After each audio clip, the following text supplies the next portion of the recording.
What's up with my APA family? It's your boy LAPA coming through with another video. Solid content for your mind, your soul. You already know. And as always, man, you already know what we kick them tails, man. Kicking them tails with the youngsters and the real offenders.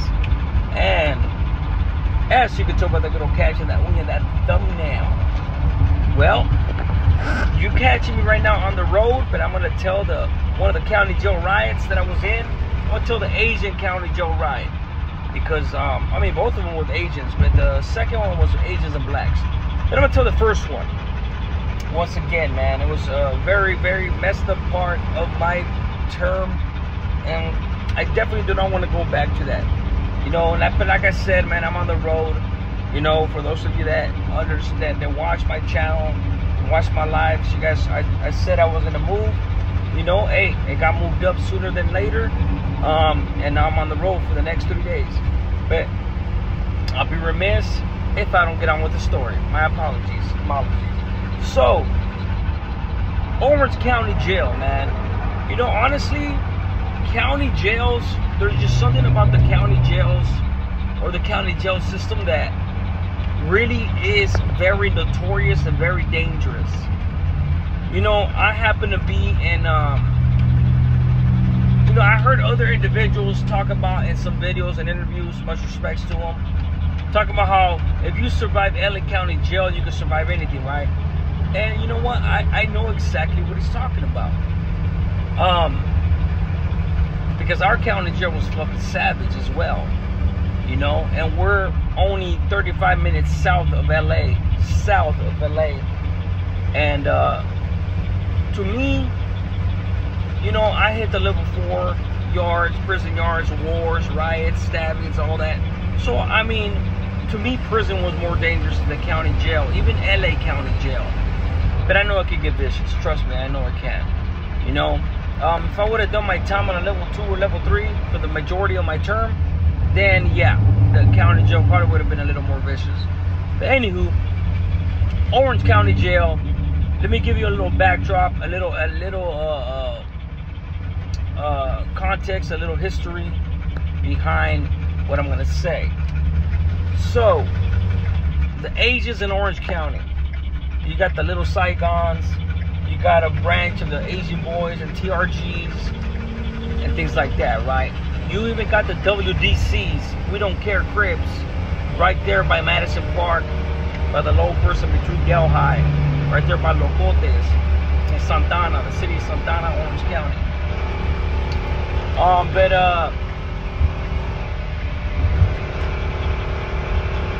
in 2000 and I want to say 2002 and 3 was the prevalent years. The Asians got green lighted. I'm not gonna go into the details of why they got the green light, but they got the green light by the senor. And forgive the noise. I'm going up a very steep hill in this middle of this desert with mountainous region, and I'm in a U-Haul. So definitely the motor's gonna struggle. So look, man, the senor green-lighted these dudes for one reason or another, and I know the reasons, but I'm not gonna, like I said, I'm not gonna get into them. By the time I hit the county jail in 2004, at least that time, the green light was off of them, and a lot of them were put an F-27 and F-28 module in the main jail of Orange County in Santana. So when I got locked up for this case, they put me in a dorm, in a Thunder dorm. I want to say a 68 or 78 man. I forget. It's been over a decade and a half. But I want to say 68 Thunder dorm, 68 man, all bunks, big ass open area.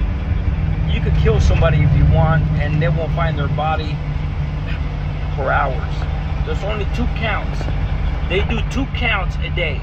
And that's the only time they're gonna know if somebody's dead. And the counts are like fucking 12 hours apart from each other. One in the morning and one at night. That's it. Unless you're missing for a count, kind of reminiscent of Bunny Saint Suede, right? Anywho, rest in peace with that cat. So they put me in a dorm, and the majority, you know, it's a trip, and you know, most of the time is right. People say that Sureños are always deep everywhere, right? And that's true for the most part. But in this situation, those two dorms, they like keeping the Asians. And the crazy part was that the top tier had, F28, the top tier had 30, 40 Asians and like 5 Sureños. The bottom tier had 30, 35 Sureños and about 10 Asians, 15 Asians. So even though they were outnumbered down there, they still had more than 5, you know? But at the top tier where I was at, it was savage, man. It was 5 of us when I got there. When I got there, man, I was dope sick from heroin. I was in deep withdrawals after doing 3.5 grams a day on the streets, right? You know, I was out there doing my thing, slanging, making my money, but I was supporting a drug habit as well. And when I got there, man, I was fucking dope sick like a motherfucker, like I said.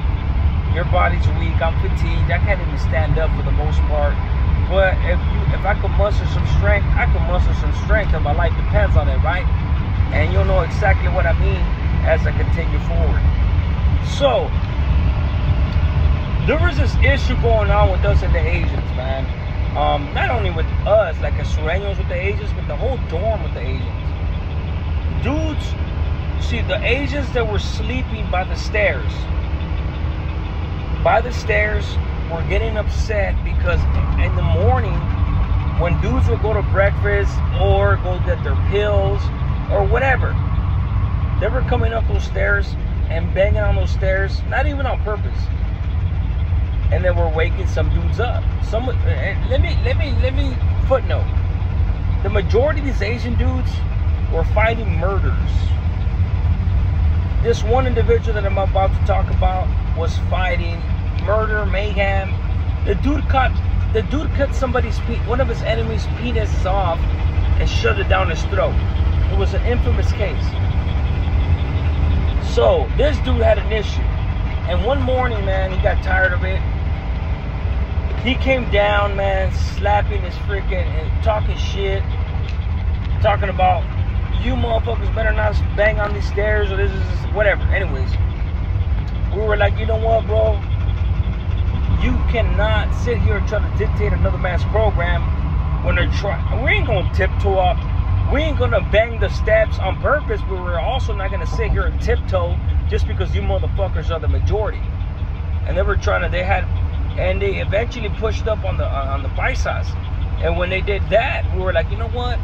If they do that one more time, and because we actually had words with them as well. If they do that one more time, that's a wrap, homie. That's a wrap. We don't give a fuck if it's just 5 of us and 30, 40, 50 of you motherfuckers. We're gonna handle our business. And I remember thinking at the time, I was like, fuck, well, hopefully it doesn't happen. I'm sick as fuck. The dude that I'm talking about, they got convicted for that fucking torture, mayhem, and all that shit. The day that he got convicted, man, and sentenced to 95 years to life. Yes, 95 years to life he got convicted to. He was a TRG for Long Beach. Tiny rascal for Long Beach. Still remember his face to this fucking day. This fucking guy, man, gets convicted. You know what? Now that I think about it, maybe his homie was a TRG. Anyways, I think he was from the same neighborhood. Well, my point is this. Memory fades, it is what it is. If there was TRGs up in that motherfucker, man, it's kind of hard to remember sometimes. But my point is this. That dude that got convicted to 95 years to life got pissed one morning. And we had already said we got handle business. And the homie that had the llaves to the dorm was from Shalimar Street, from Costa Mesa, Orange County. And I was his right hand man at one point. Then I ended up taking over the dorm, whatever. Anywho, it's neither here nor there. Homeboy had already said that, So this dude gets upset obviously gets convicted of 95 to life. Somebody happens to make noise on the stairs. So what does this fool do right after that? He puts on his fucking sandals and he starts stomping. For any of you guys that know those cheap ass fucking sandals, those flip-flops from the county jail, the thong ones, if you stomp your foot on it, it could make some noise on cement. So that's what he did. He legitimately started stomping from the way where they were at. We were at the opposite end of the dorm, so it was at least about 80 yards distance. So he started stomping from his area all the way down to bunks to wake everybody up, purposely waking everybody up disrespectfully. And I heard it, man. I heard it coming from way back then because I couldn't sleep. You know, when you're in severe withdrawals, not only the insomnia just drives you crazy, but I'm just sitting here laying there looking at that direction. So I seen when he started doing it. And then I seen the homie from Shalimar wake up and what? And he looks over at that direction, and as he's looking over his bunk, like secretively, I could see him putting on his shoes. And then when he puts on the shoes, I was like, fuck, here we go, man, here we go. I didn't even have energy to put down my shoes, honestly. That's how sick I was. And when I'm talking about sick, man, it's worse than COVID, honestly. Without the death, I guess. This dude, man, the homie waits for this motherfucker, man. He's coming down the aisle, coming closer, closer, closer, closer, closer. And the moment he reaches his bunk, the homie just pops up and cracks this fool in the face, in his jaw. And homeboy was a big boy, man. Stomps wherever you at, dog. Shout outs to you. This motherfucker socks this fool. He fucking lays this fool out, man. He smashes his face. Boom! Smashes his face. By the time these dudes, and then the rest of the agents, you know, obviously rush. Before they got to me, I seen stomps against the wall, in between both of the bunks, against the wall, boom, boom, boom, boom, boom, boom, boom, getting that money. And then the other homie was as well, boom, boom, boom, boom, boom, getting that money. The homie silent from Wickets, tall, skinny, dark motherfucker, man, happened to have been taking a piss or somewhere in the toilets. I get up, I back up into the sink area by the phones, and I wait for these fools to come at me. I remember this big ass, stocky ass Asian motherfucker, man. He used to always work out. Big boy. When I say big boy, he used to be fat, but he turned it all into muscle. He comes at me, bro.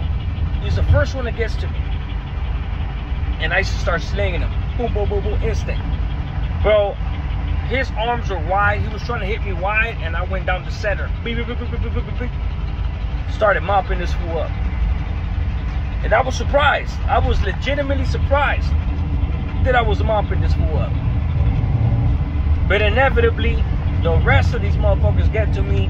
And by the time it's said and done, I go from the first bunk next to the phone to the wall at the end of the sinks. And I'm getting stomped out.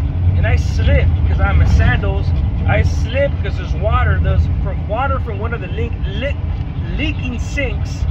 So inevitably I slip, boom, and I have like 6, 7 motherfuckers on me stomping me out. The only good thing was that all these motherfuckers had sandals and were barefooted. These fools ain't like us, you know, no disrespect, but they don't have no mandatory have your shoes on or nothing. And plus, guys, this is fucking 6 a.m. in the morning. This is before breakfast time, bro.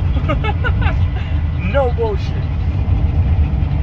So I have motherfuckers, 6, 7 motherfuckers stomping me the fuck out. And I'm trying to tell these fools, kick back, kick back, kick back. I don't know what else to say, you know? I mean, I wasn't gonna scream for my life or nothing like that, but I'm just kick it, kick back, homie. You know, like, I'm trying to do whatever the fuck I can to try to fucking, you know, make this fool stop. And it is what it is. I think only somebody that's really been in that situation I couldn't really understand that. But before I get stomped out and everything, this is the highlight I want to make.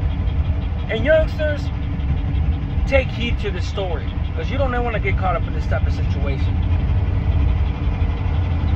When the dude that I was mopping up, I was boop, boop, boop, boop, boop, boop, getting at him. When two of them dudes came at me and I got surrounded, the homie from Wicked, Silent from Wicked, man, older kid, he was older back then, so I know he's probably close to 50 now, if not into his 50s. When they started surrounding me and I was going at it and they started getting me, all I remember was seeing this dude come out of nowhere and boom, cracks one of them fucking Asian dudes. I can't remember if he dropped him or not, but I know that he got him off of me. And then he ended up having 5 or 6 dudes in the toilet area stomping him out after we did with the best that we could. Remember, guys, there was 5 of us and about 40 of them. Each one of us had about 5, 6 dudes on us. And the homie, man, once they stopped and they backed up and we all got up, boom, boom, Stomps was like, hey, that's it, that's ya estuvo. Silent came in, it's like, nah, fuck that, homie, fuck these fools. What's up, dog? Let's get it. Let's go again. And the Asians were kind of apprehensive a little bit. Not that they were scared or nothing like that, but they were, you know, they had already gotten that initial rush, that initial wave of adrenaline. So now they were trying to see if the shit's over, it's squashed, you know, because once something kicks off, it kicks off. And once it calms down, and you know, let's not forget that we had a rapport with these dudes to a certain extent, you know. So we handled our business. They're realizing, and then a few of them we sliced. The homie sliced a few of them. I didn't have no fierro at the time, and like I said, I had just barely got there, and I was sick as fuck. There was just no way I was gonna make a weapon that sick. But the homies had sliced up a few of them, you know. There was only 5 of us, but they didn't want none, you know. They knew that, you know, when homie talking shit and all that, we're like, that's it. They were like, yeah, that's it. They were calling everybody back. The homie Bad Boy from the Asian boys from the 818, he was from San Fernando, Sanford area. He was like, that's it. He had the llaves for the Asians at the time. Good dude, man. I had nothing bad to say about this cat, bro. But he was there, man. I wonder where he's at now, man. And I know a lot of these dudes are still doing life for the most part. I know the majority of these dudes went to a 180, level 4. And I know they're doing their time, man. It is what it is, man. You know, it's crazy to say the story because, you know, at a certain point, you know, you realize, like, damn, all the shit that you went through, all the shit that I went through, and you survived, you know, blessed to be alive, you know. But anywho, so yeah, man, after that, man, I grabbed the homie, like, hey, I estuvo, homie, I estuvo.